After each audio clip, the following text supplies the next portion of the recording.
자, 지난주에 우리가 장사됨의 의미를 살펴보았는데, 오늘은 장사됨, 즉 무덤이 갖는 또 하나의 의미를 살펴보고자 합니다.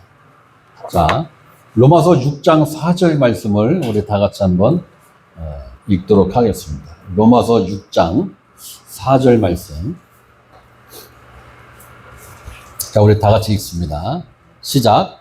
그러므로 우리가 그의 죽으심과 합하여 세례를 받음으로 그와 함께 장사되었나니 이는 아버지의 영광으로 말미암아 그리스도를 죽은 자 가운데서 살리심과 같이 우리로 또한 새 생명 가운데서 행하게 하려 하심이라.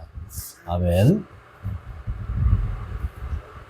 자, 이 말씀에서 사도 바울은 세례, 우리 개역개정 성경은 세례 이렇게 되어 있는데 침례로 읽으셔야 됩니다. 침례가 맞는 거예요. 침례, 곧 장사됨이라고 해석을 했어요. 침례. 그러니까 여기서 말하는 침례는, 세례는 물침례를 말하는 거예요? 아니죠. 그 세례를 말하는 게 아니고 예수 그리스도의 십자가에서의 죽음을 예수님이 세례받았다, 침례받았다 이렇게 표현을 하는 것이고, 우리가 그 십자가에서 세례를 받았다 이 얘기는 뭐예요? 우리도 십자가에서 죽었다라는 얘기인 거예요.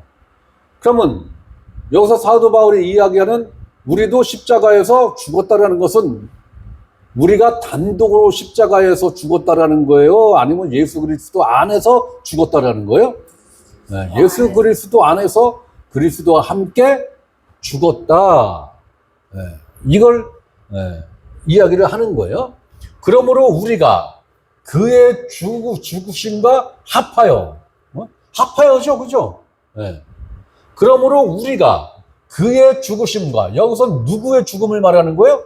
예수 그리스도의 죽으심과 합하여라는 얘기는 예수 그리스도가 우리 안에 있거나 내가 예수 그리스도 안에 있거나예요. 그죠? 근데 예수님이 우리 안에, 내 안에 거한다라고 표현할 수가 없어요. 우리 안에 거하면서 예수님이 십자가에 못 박혀 죽을 수는 없잖아요. 그죠? 그러니까 여기서의 합하여는 우리가 예수 그리스도 안에서, 예수 그리스도가 십자가에 못 박히실 때 우리도 그 안에서 함께 못 박혔고, 예수 그리스도가 죽으실 때 나도 그 안에서 함께 죽었고, 예수 그리스도가 장사될 때, 곧 땅에 묻힐 때 나도 예수 그리스도 안에서 예수 그리스도와 합하여 장사되었다. 세례를 받았다. 침례되었다. 이 해석을 지금 사도 바울이 하는 거란 말이에요. 침례 자체는 죽음이나 부활은 아닙니다. 그러나 침례가 장사됨이기 때문에 침례는 죽음과 부활과 서로 연관이 있어요. 그러니까 물침례를 말하는 거예요. 이거는 제가 설명드리는 건 물침례 자체는 죽음도 아니고 부활도 아니에요. 그죠? 그러나 그 의미는 죽음과 부활을 완벽하게 담고 있는 게 물침례란 말이에요. 자, 무덤은 옛 창조와 새 창조 두 사이에 있는 거예요. 그죠? 무덤이. 무덤이 이승과 저승의 경계에 있는 거잖아요. 그죠? 옛 창조에 속한 모든 것이 예수님과 연합하여 죽었다라는 것입니다. 그러므로 나의 옛사람이 어떻게 됐다라는 거예요? 죽었다라는 거예요. 성경은 이거를 지금 선포하고 있는데, 우리는 여전히 나의 옛사람을 끌어안고 지금 살고 있단 말이에요. 이러면 이 말씀을 지금 온전히 믿는 거예요? 믿지 못하는 거예요? 믿지 못하는 거죠. 옛 창조에 속한 생명은 무덤에 장사되었다라는 것입니다. 무덤에서 모든 것이 끝났다라는 거예요. 끝났다. 이제 하나님은 하나님의 강력한 파워로 무덤에서 예수 그리스도를 부활을 시키십니다. 이것이 새 창조의 완성이고 새 생명의 시작인 것이에요. 자, 로마서 6장 5절을 봅니다. 만일 우리가 그의 죽으심과, 자, 그의 죽으심, 예수 그리스도의 죽으심과 같은 모양으로 연합한 자가 되었으면, 전제 조건이 붙는 거예요. 또한 그의 부활과, 누구의 부활과? 예수 그리스도의 부활과 같은 모양으로 연합한 자도 되리라. 근데 오늘날 기독교는 부활을 이야기하면서 무엇은 이야기하지 않아요? 장사됨에 대해서는 거의 이야기를 하지 않아요. 예수님이 십자가에서 죽었다, 그리고 부활했다. 그 사이에 있는 이 무덤의 의미에 대해서는 오늘날 설교자들이 거의 설명을 하지 않아요. 네. 자, 부활이 대단히 중요한 겁니다. 부활이 없으면 우리의 믿음도 헛것이다 라고 사도 바울이 분명히 부활의 그 의미를 명확하게 제시를 했어요. 그러면은 부활이 있으려면, 예수님의 부활이 있으려면 예수님의 무엇이 있어야 돼요? 무덤이 있어야 되는 거예요. 그렇죠? 예수님이 무덤이 있으려면 뭐가 전제가 돼야 돼요? 죽음이 전제가 돼야 되는 거예요. 자, 이 말씀을 한번 잘 보세요. 만일 우리가 그의 죽으심과 같은 모양으로 연합한 자가 되었으면, 우리가 예수 그리스도 안에서 그리스도와 함께 죽었으면, 그리고 무덤에 장사되었으면, 이 내용까지 포함이 된 거죠. 그죠? 네, 장사가 돼야 되는 거예요. 무덤 속에 들어갔어야 되는 거예요. 네? 반드시 이 과정을 거친 사람만이 그 다음 과정이 뭐예요? 부활이잖아요. 그죠? 네. 그의 부활과 같은 모양으로, 예수 그리스도와 같은 모양으로 연합한 자도 되리라. 이건 뭐예요? 예수 그리스도가 부활하신 그 생명으로 우리도 새 생명을 얻는다라는 거죠. 그래서 예수님은 부활, 우리는 거듭남을 지금 이야기를 하는 거란 말이에요. 우리는 부활 아니잖아요. 그죠? 부활 아니라고요. 예수님은 부활, 우리는 거듭남을 성경은 이야기를 하는 거예요.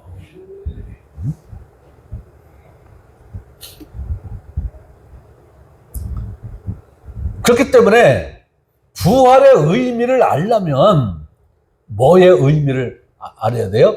죽음과 장사됨의 의미를 정확하게 알아야, 부활이 이러한 의미가 있고 이러한 가치가 있는 거네.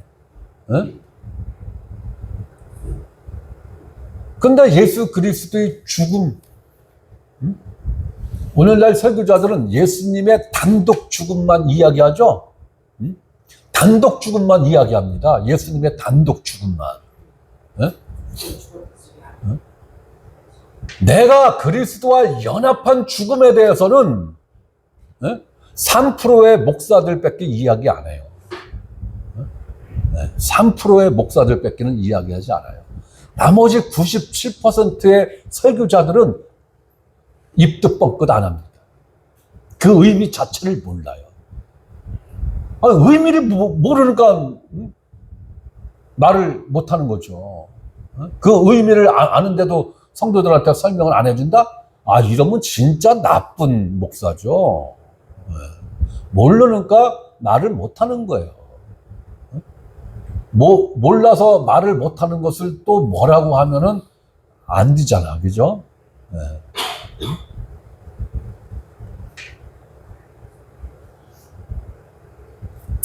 그래서 예수님의 부활과 같은 모양으로 연합한 자가 되기 위해서는 반드시 예수 그리스도의 죽음과 무덤에 같이 묻히는 이 연합이 반드시 있어야 되는 거예요.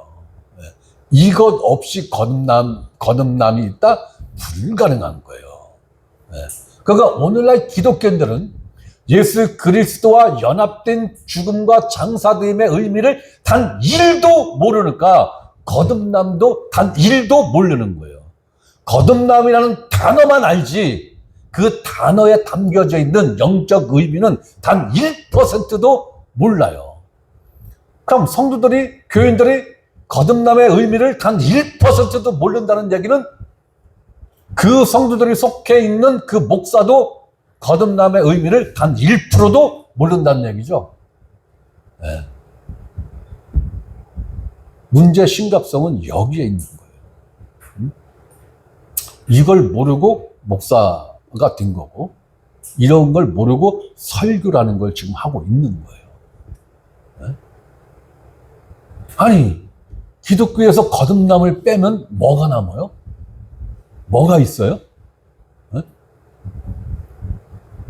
거듭남이 없으면 부활도 없는 거예요.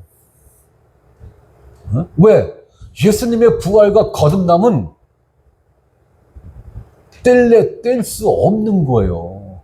예수님의 부활과 우리 성도들의 거듭남은 별개의 문제야. 이렇게 이야기하면 이건 진짜 무식한 설교자예요. 이런 사람들은 목사하면 안 돼요. 설교하면 안 돼요. 배워야 될 사람들이 가르치고 있는 거예요. 배워야 될 사람들이. 예수님의 부활과 성도들의 거듭남은 한 세트예요. 세트. 그래서 사도 바울이 그리스도의 부활이 없다면 너희의 믿음도 헛것이다. 그건 뭐예요? 믿음이 헛됐다는 건 뭐예요? 너희가 거듭나지 못했어. 이 얘기잖아요. 그러니까 심각한 거예요, 지금. 거듭남이 전제가 되는 게 바로 죽음이고 장사됨입니다. 이걸 모르면 거듭날 수 없어요. 이걸 모르는 사람들한테 거듭남의 의미를 1000번, 10,000번을 설명해 줘보세요. 몰라요. 못 알아먹어요. 바로 예수님의 죽으심과 같은 모양으로 연합한 자가 되어야 부활에 있어서도 예수님과 같은 결과를 얻을 수 있다라는 것을 지금 사도 바울이 로마서 6장 4절 5절 말씀을 통해서 강력하게 지금 선포를 하는 거란 말이에요. 그러므로 결과만 같으면 되지 굳이 과정까지 까다롭게 따질 필요 없잖아 하시는 분들이 의외로 많습니다. 그런데 수학 문제를 푸는데 중간 과정은 푸는 과정은 하나도 안 맞아. 그런데 어떻게 답이 딱 맞았어? 그것도 객관식이 아니고 주관식 수학 풀이 문제인데 둘 중에 하나죠. 컨닝을 했든가 아니면 신기가 있든가 둘 중에 하나요. 컨닝 했을 가능성이 많은 거죠. 그러면 답만 맞으면 됐지 뭐. 근데 공교롭게 그 앞에 앉아있는 애가 전교 1등 하는 애야. 아니 과정이 틀렸는데 어떻게 답이 맞을 수가 있어. 불가능한 거죠. 불가능한 거예요. 죽음의 과정도 모르고 장사됨의 의미도 모르는데 거듭남이 어떻게 있을 수 있느냐고요. 불가능한 거예요. 그렇다면 예수 그리스도와의 연합된 죽음과 장사됨의 의미를 모르는 목사는 거듭났을까요? 거듭나지 못했을까요? 저는 100% 거듭나지 못한 목사다라고 보면 틀림없을 겁니다. 거듭나지 못한 목사들 수두룩합니다, 지금. 수두룩해요. 거듭나지 못한 목사들 수두룩해요 지금. 어?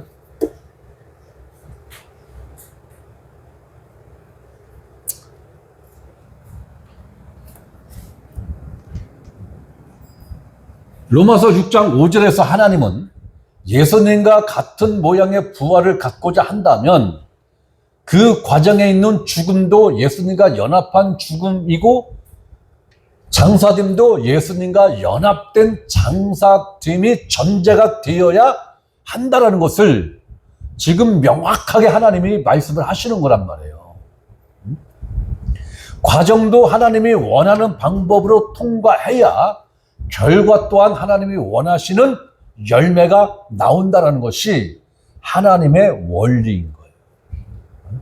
하나님이 정하신 원리인 것입니다. 이제 우리 주 예수님은 자신의 죽음과 부활에 대하여 이렇게 예고를 하셨습니다. 요한복음 2장 19절에서 21절을 봅니다. 요한복음 2장 19절 예수께서 대답하여 이르시되 너희가 이 성전을 헐라 내가 사흘 동안에 일으키리라. 유대인들이 이르되 이 성전은 46년 동안에 지어졌거늘 내가 사흘 동안에 일으키겠느냐 하더라. 그러나 예수는 성전된 자기 육체를 가리켜 말씀하신 것이라. 자, 19절을 봅니다. 예수께서 대답하여 이르시되 너희가 누굽니까? 유대인들이죠? 이 성전을 헐라.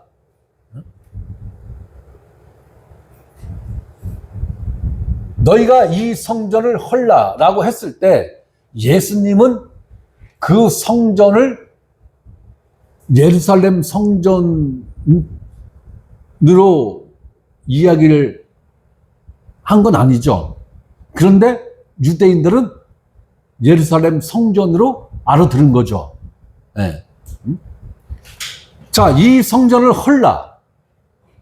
그럼 예수님은 이 성전이 무엇이라는 거예요? 예수님 자신이 성전이다라는 거예요. 예수님 자신이 성전이면은 예루살렘 성전은 뭐라는 거예요? 모형이라는 거예요. 네? 그림자라는 거예요. 헐라라는 얘기는 뭐예요? 나를 어떻게 하라는 거예요? 죽이라는 거예요. 너희가 나를 죽일 거야. 내가 사흘 동안에 예수님이 죽은 기간이죠. 죽은 기간이에요. 일으키리라. 다시 살아난다는 것입니다. 바로 부활할 것을 지금 예고를 한 거예요. 자, 21절입니다. 그러나 예수는 성전된 자기 육체를 가리켜 말씀하신 것이라. 예수님 자신이 성전이라는 거예요. 예수님 자신이 성전이라. 예루살렘 성전은 모형이고 그림자인데 모형과 그림자에 이제 본체가 있는데 그 본체가 나다. 성전이 왔다. 그 얘기인 거예요. 자, 요한계시록 21장을 봅니다. 요한계시록 21장 19절부터 봅니다.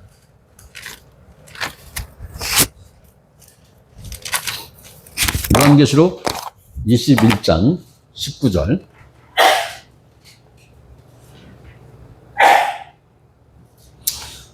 자, 19절 봅니다. 그 성의 성곽의 기초석은 각색 보석으로 꾸몄는데 첫째 기초석은 벽옥이요, 둘째는 남보석이요, 셋째는 옥수요, 넷째는 녹보석이요, 다섯째는 홍만호요, 여섯째는 홍보석이요, 일곱째는 황옥이요, 여덟째는 녹옥이요, 아홉째는 담황옥이요, 열째는 비치옥이요, 열한째는 청옥이요, 열두째는 자수정이라. 들어본 이름은 자수정 뺏기는 없는 것 같아요, 저는. 네. 희한한 보석들입니다. 21절. 그 12문은 12진주니 각 문마다 한 개의 진주로 되어 있고, 한 개의 진주로 되어 있다는 것은 여러 개를 붙여서 한 개를 만드는 게 아니라 통세미로 한 개라는 거예요. 네, 통세미로. 그러면 이 천국문이 얼마나 컸을까? 얼마나 컸을까? 네.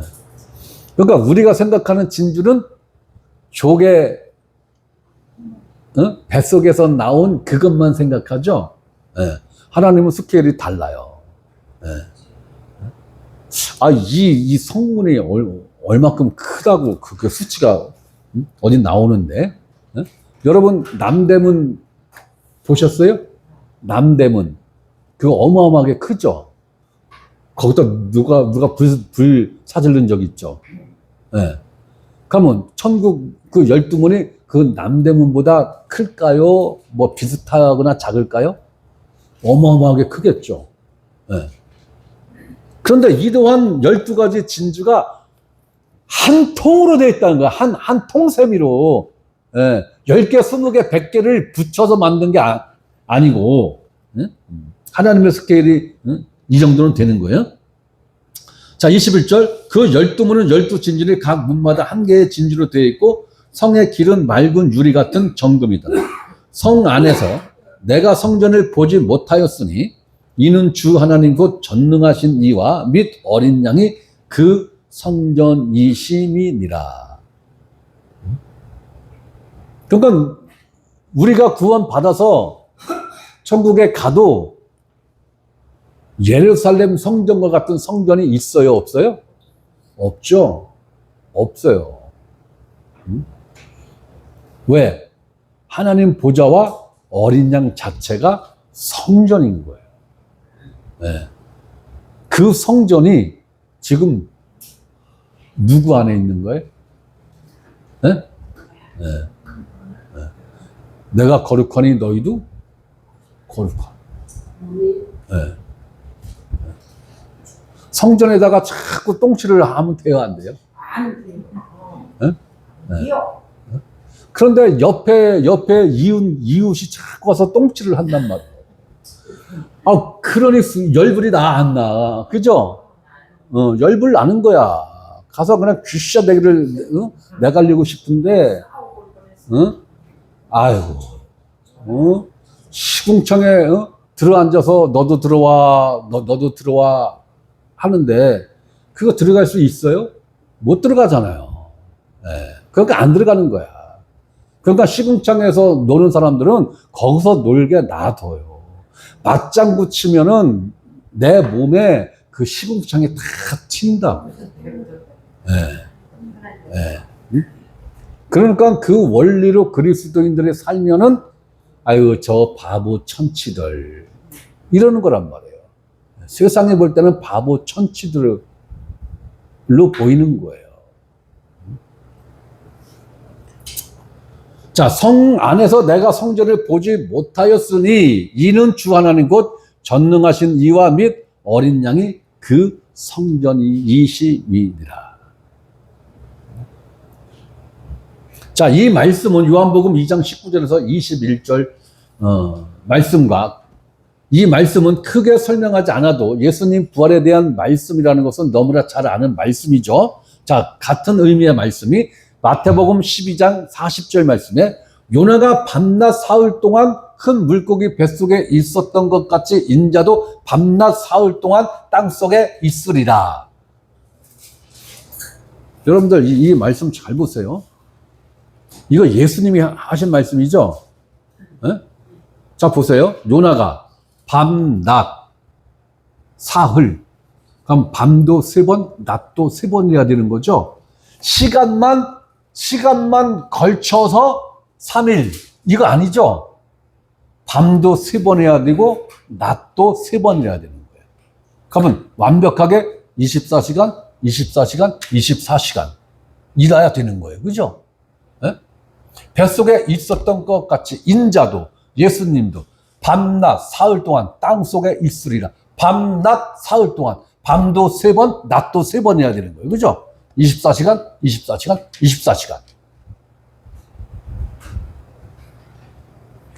이거 설명하자면 더 이상 지금도 못 나가는데? 응? 자, 안식일 첫날이에요. 안식일 첫날 가면 일요일이에요. 그죠? 일요일 날 이날 부활했다고 그랬어요. 부활. 근데 예수님은 밤낮 사흘이에요. 그죠? 사흘. 밤낮 사흘. 이 시간은 미명이에요. 미명. 미명. 그죠? 미명. 자, 여기서 24시간.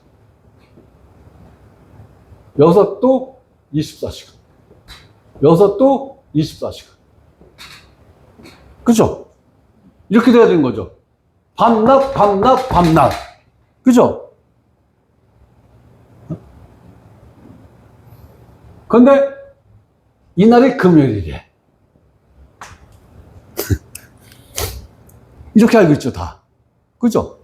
이날이 금요일이래. 그래서 캐톨릭에서는 성금요일 이런단 말이에요. 그러면 맞아요? 아니, 시간상으로 맞아요? 네? 그러니까 금요일 날 예수님이 돌아가셨다는 얘기는 새빨간 사기라는 거예요.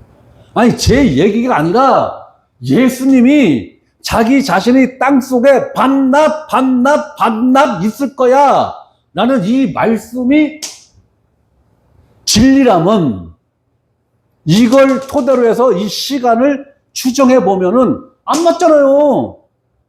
어? 그죠? 안 맞아요.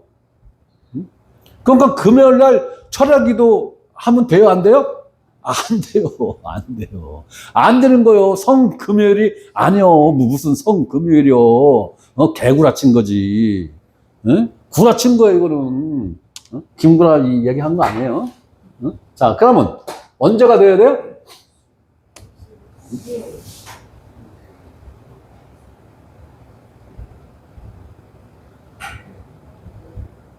이렇게 되나요? 네?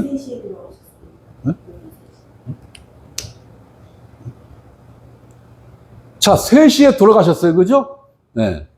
그러니까 밤낮, 밤낮, 밤낮이 돼야 되는 거예요. 낮밤, 낮밤이 아니라. 그죠? 네. 무덤에 들어간 시간은 해지기 직전에 들어간 거란 말이에요. 해지기 직전이야, 진짜. 네. 네? 그러면은 수요일 날 돼야 되는 거예요. 수요일 날. 수, 목, 금 이렇게 되나요?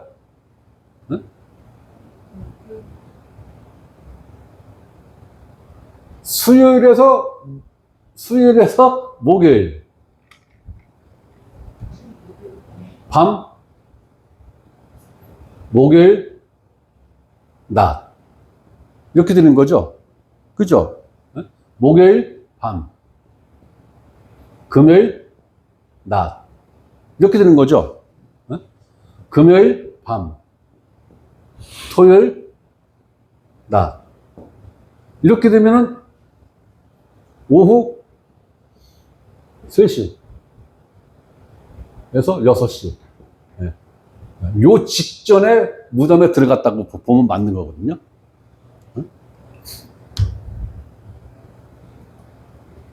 그러면 이렇게 하루, 이렇게 이틀, 그죠?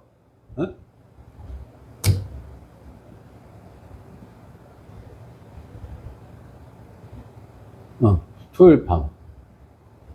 이렇게 하루, 이렇게 이틀, 이렇게 3일, 이렇게 되는 거죠.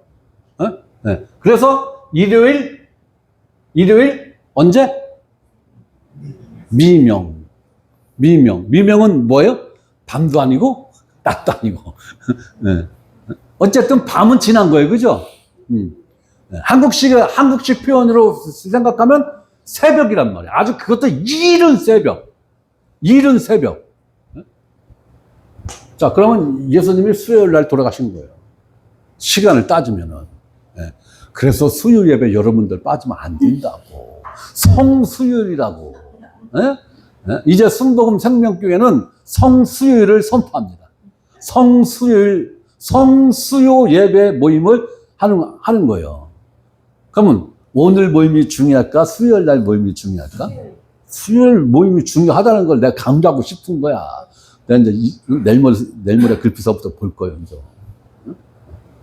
수요일에 돌아가신 거예요. 수요일.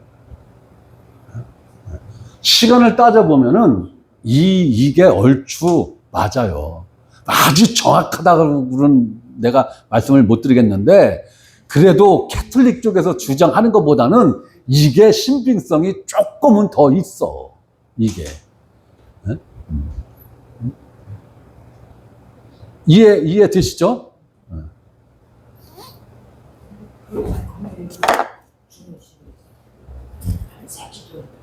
자, 이렇게 예수님은 자기 자신이 죽을 것을 미리 말씀을 하셨고, 그리고 장사된 후 만 3일 만에 부활하실 것도 미리 예고를 하셨단 말이에요. 미리 예고를 하신 거예요.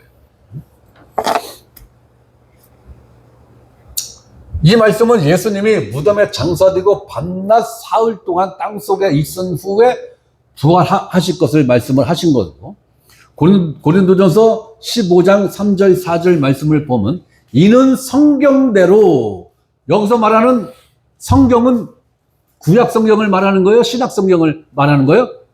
구약 성경을 말하는 거예요. 이는 구약 성경대로 그리스도께서 우리 죄를 위하여 죽으시고 장사 지낸 바 되셨다가 성경대로 사흘 만에 다시 살아나사. 그러니까 요일로 금토일 3일 거친 걸 갖고 금요일날 예수님이 돌아가셨어. 이야기하면 이거 구라죠. 구라라고요. 예수님도 밤낮 사흘 동안 내가 땅 속에 있을 거야. 정확하게 이렇게 말씀을 했단 말이에요. 그냥 요일로 금토일만 거쳤으니까 부활했어. 이건 말도 안 되는 거예요. 하나님의 정확도는 그렇지 않아요. 하나님의 정확도는 1분 1초까지도 맞추셔야 되는 거예요. 네. 비스무리한 거는 하나님한테 안 통해요. 네.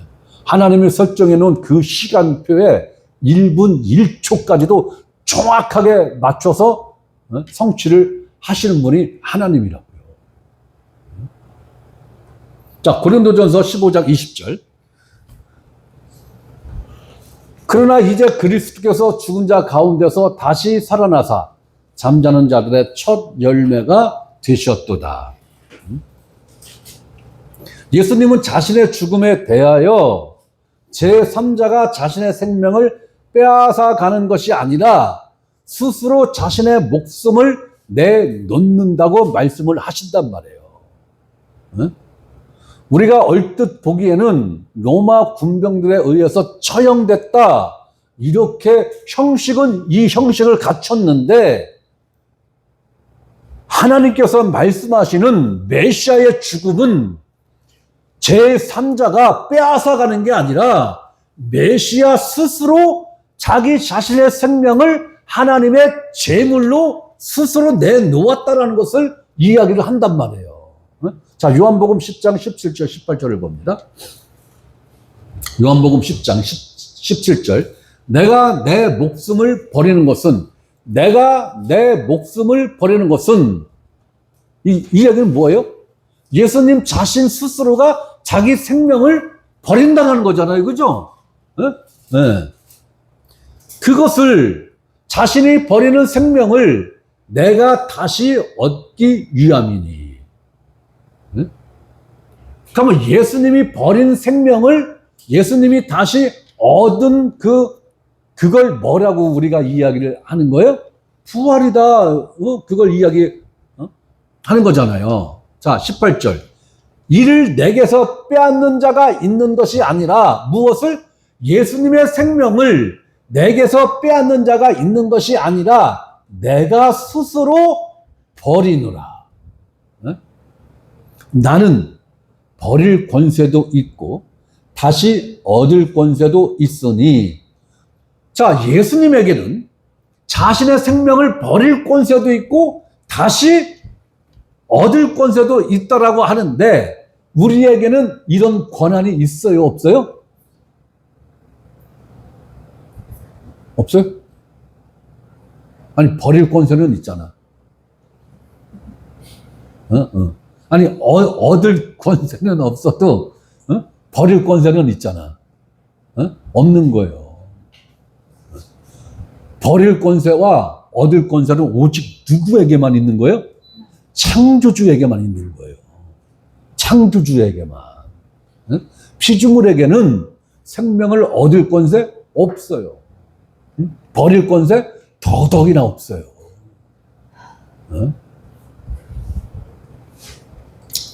나는 버릴 권세도 있고 다시 얻을 권세도 있으니 이 계명은 내 아버지에게서 받았노라 하십니다. 이 말은 예수님은 자신의 생명을 스스로 버리는 것이며 이렇게 버린 자신의 생명을 아버지께서 다시 살리실 것이라는 강력한 믿음이 있으셨다.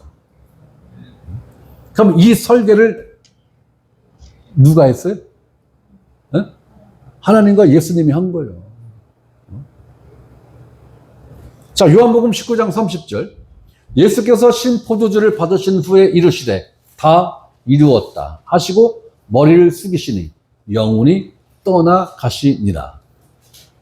우리 인간들은 영혼이 떠나감으로 해서 고개가 떨구어지는 거예요. 그렇죠? 숙이는 게 아니라 떨구어지는 거란 말이에요. 그런데 예수님은 자기 자신 스스로가 나 이제 하나님이 정하신 시간 1초까지 정확하게 맞았네. 나 이제 죽는다 하고 고개를 숙이니까 영혼이 떠나간 거예요. 그러니까 우리 인간들의 죽음과 이 예수님의 죽음과는 같은 레벨의 죽음이 아닌 거예요. 자신의 생명을 자신이 하나님이 정하신 분초가 딱 되니까 예수님이 거기에 순종 딱 한 거란 말이에요.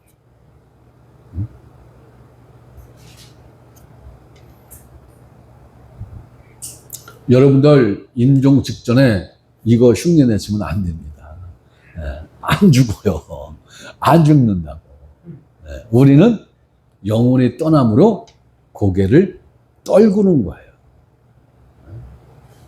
자, 예수님의 죽음은 피조물인 인간에 의해서 죽으시는 형식을 취했으나 자세히 보면 예수님의 죽음은 예수님 스스로 선택하시고 결정했다라는 거예요. 로마 군병에 의해서 죽으신 게 아니에요. 사람이 죽으면 온몸에 힘이 없어지기 때문에 목이 떨구어지는데 예수님은 자신 스스로 머리를 숙이심으로 죽으셨다. 자기 스스로 자기 자신의 생명을 어떻게 한 거예요? 버린 거죠. 버린 거예요. 예수님의 생명은 인간들에 의해서 빼앗긴 것이 아니라 스스로 버리셨다라는 겁니다. 자, 사도행전 2장 22절에서 24절 말씀을 봅니다. 사도행전 2장 22절. 이스라엘 사람들아, 이 말을 들으라. 너희도 아는 바와 같이 하나님께서 나사렛 예수로 큰 권능과 기사와 표적을 너희 가운데서 베푸사 너희 앞에서 그를 증언하셨느니라.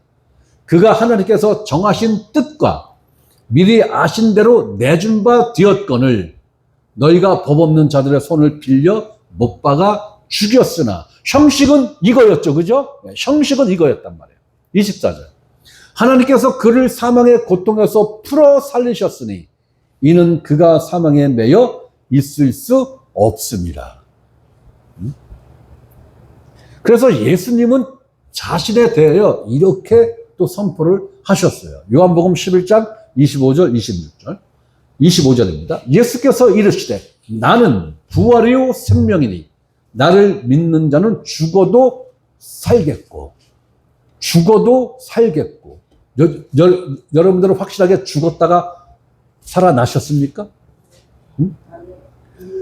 죽은 사실이 있어야 되고 여러분들은 살아난 사실이 있어야 돼요. 그럼 살아난 생명을 다른 말로 표현하면 뭐예요? 거듭남. 이 거듭남이 있어야 되는데 거듭남이 있기 위해서는 반드시 무엇이 있어야 돼요? 죽음과 장사 지낸 바 된 사실이 있어야 되는 거야. 이것이 영적 사실로 있어야 되는 거예요. 실제 사실로 이렇게 되면은 무덤에서 못 나옵니다. 예. 큰일 나는 거예요.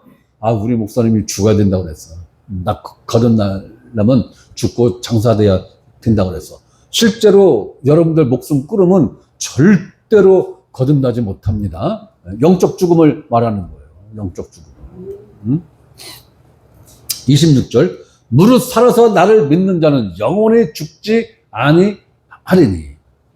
자, 무릇 살아서 나를 믿는 자는, 우리가 살아있는 상태에서 예수를 믿어야 영원히 사는 거죠. 죽은 상태에서 예수 믿는 건 무효예요. 왜? 그건 보고 믿는 거기 때문에. 보고 믿는 건 믿음이다? 아니다? 아니에요.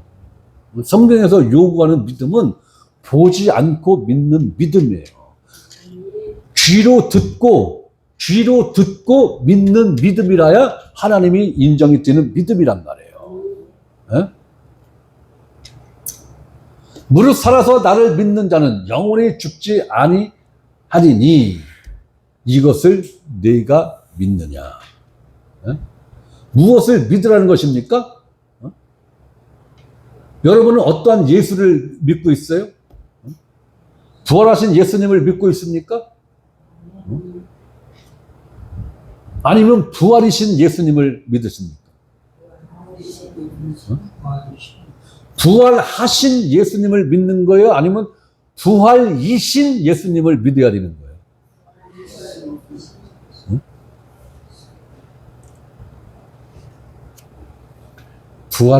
부활이신 예수님을 믿어야 되는 거예요. 네.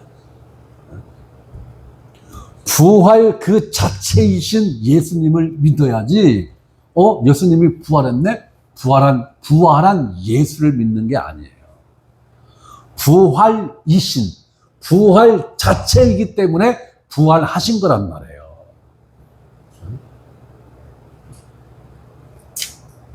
성경은 무엇을 믿으라고 하셨습니까? 예수님이 부활이요 생명이시니, 나는 부활이요 생명이니, 이렇게 했죠. 나는 부활할 거니까 부활한 나를 믿어야 돼, 이렇게 말씀 안 했다고요.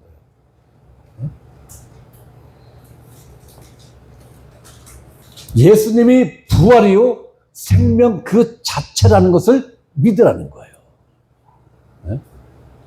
그런데 21세기를 살아가는 우리들은 부활이요 생명이신 예수 그리스도를 믿으라고 가르치는 것이 아니라 부활하신 예수 그리스도를 믿으라고 가르치고 있죠. 아이 뭐 그게 그거지 뭘. 개풀 뜯어먹는 소리 하는 거예요. 그거는 어떻게 그게 그거요. 아닌 거예요. 우리가 믿는 예수는 부활 그 자체이신 예수 그리스도를 믿는 거예요. 부활 그 자체이시며 생명 그 자체이신 예수를 믿는 것이지, 예수 그리스도가 부활했으니까 부활한 예수를 믿는 게 아니라고요. 내가 거듭났으니까 나를 거듭나게 해준 예수를 믿는 게 아니라고요. 내 생명 그 자체이신 예수를 믿는 거예요. 부활 그 자체이신 예수를 믿는 거란 말이에요. 그렇다면 나는 부활이요 생명이라고 선언하신 예수님의 말씀과 오늘날 기독교인들이 믿고 있는 부활과 생명이신 예수를 믿는 것과는 거리가 상당히 크단 말이에요. 한참 멀죠. 내가 부활이다라는 말씀은 예수님 자체가 부활 그 자체라는 것이고, 내가 생명이다라는 말씀은 예수님 자체가 생명 그 자체라는 거예요. 그래서 창조주가 생명의 근원이다 이렇게 이야기를 하잖아요. 창조주는 생명 그 자체인 거예요. 그 생명 자체. 그럼 부활하신 예수님은 어떤 의미입니까? 죽었다가 부활하신 예수님이라는 거죠. 죽었다가 부활하신 예수님이라는 거예요. 죽음을 체험하고 장사됨을 체험하고 땅속에서 밤낮 3일을 그 시신이 실제로 땅속에 묻혀 있었던 그 후에 부활하신 예수 그리스도와 부활 그 자체이신 예수님하고는 다른 거란 말이에요. 그래서 우리가 믿는 예수는 죽었다가 부활하신 예수가 아니라, 물론 그것도 당연히 포함이 되는 거지만 부활 그 자체이신 예수 그리스도를 믿는 거란 말이에요. 부활 그 자체이신 예수 그리스도.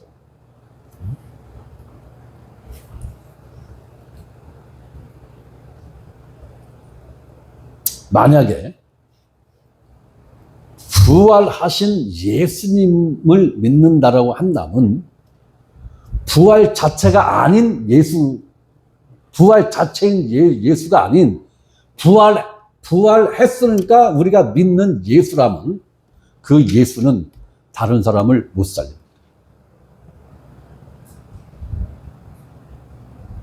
그 예수는 다른 사람을 못 살려내요. 못 살려냅니다. 예수 그리스도가 부활한 예수 그리스도 맞습니다. 그러나 예수 그리스도는 부활 그 자체이시기 때문에 우리들을 거듭남의 생명을 줄 수가 있는 거예요. 부활 그 자체이시기 때문에. 그래서 우리는 부활하신 예수 그리스도를 믿는 것이 아니라 부활 그 자체이시며 생명 그 자체이신 예수 그리스도를 믿는 거예요. 부활이신 예수 그리스도이기 때문에 부활하신 거란 말이에요. 그렇기 때문에 내가 예수 그리스도 안에서 새 생명을 얻을 수 있었던 것입니다. 고민하세요, 여러분들. 바로 하나님이 원하시는 믿음, 구원받는 믿음은 내가 곧 부활이요 생명이다라고 선언하신 그 예수 그리스도를 믿는 것입니다. 여러분들이 이 차이를 곰곰이 곱씹어서 여러분들이 생각하고 또 생각하고 고민하세요. 아니, 전들 이거 하루아침에 이해가 됐겠어요? 안 됐어요. 상당 시간이 걸렸어요. 상당 시간. 그러니까 여러분들도 목사가 떠먹여주는 밥만 잡수시려고 하면 곤란해요. 가끔은 고기도 씹어서 잡수셔야 되는데 안 씹히는 게 있죠? 안 씹히면 언제까지 씹어야 돼요? 씹혀서 삼킬 만큼 씹힐 때까지 씹어야 되는 거죠? 네. 고민하시라고요. 고민하시고 생각하시고. 네. 그러려면 성경책도 좀 찾아보고, 그러려면 부활과 관련된 경건수 서적도 좀 찾아서 읽고 이래야 되겠죠, 그죠? 네. 아니, 뭔 놈은 목사가 맨날 숙제만 내줘. 지가 친절하게 가르쳐주면 되지. 내가 친절하게 여러분들을 이해를 100% 시킬 만큼 설명을 해줄 능력이 없으니까 이러는 거예요. 네? 목사 능력이 딸리니까 이런 얘기를 하는 거란 말이에요. 바로 이것이 우리가 믿는 믿음의 내용이 되어야 한다는 거예요. 자, 그래서 이제 다음 주부터 부활에 대해서 이제 다음 주부터 할 겁니다. 꽤 여러 번 해야 될 것 같은데, 자, 오늘은 여기까지.